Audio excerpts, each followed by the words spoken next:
Well, the number of students playing high school sports in California is at an all-time high.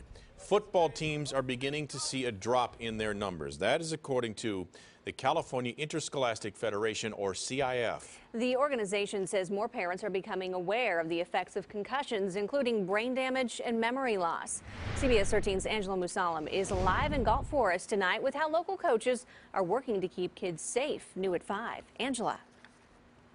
Yeah, Sam, Adrian, football season, as you can see, just beginning. Coaches here at Galt High and across the region are required to be certified in concussion training, but despite some protections, parents are sweeping their children into less dangerous sports.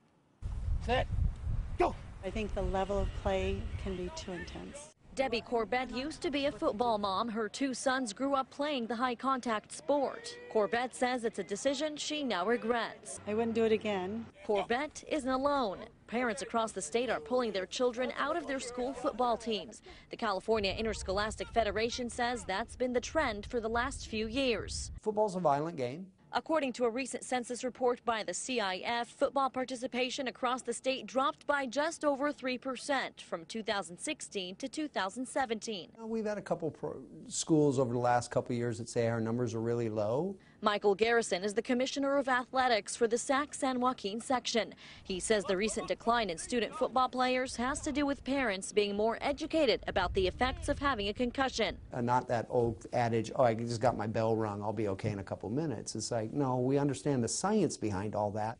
High schools around the region have been mandated by the CIF to allow no contact between student athletes during football practice to minimize concussions. In every sport, there's an issue. I believe football might be the safest. They have the most equipment to protect them.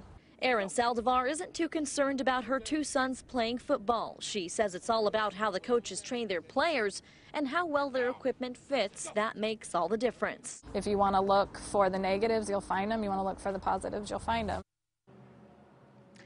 Now, numbers for this year aren't out yet. We'll find out over the next few weeks if participation rates have continued to dip even lower.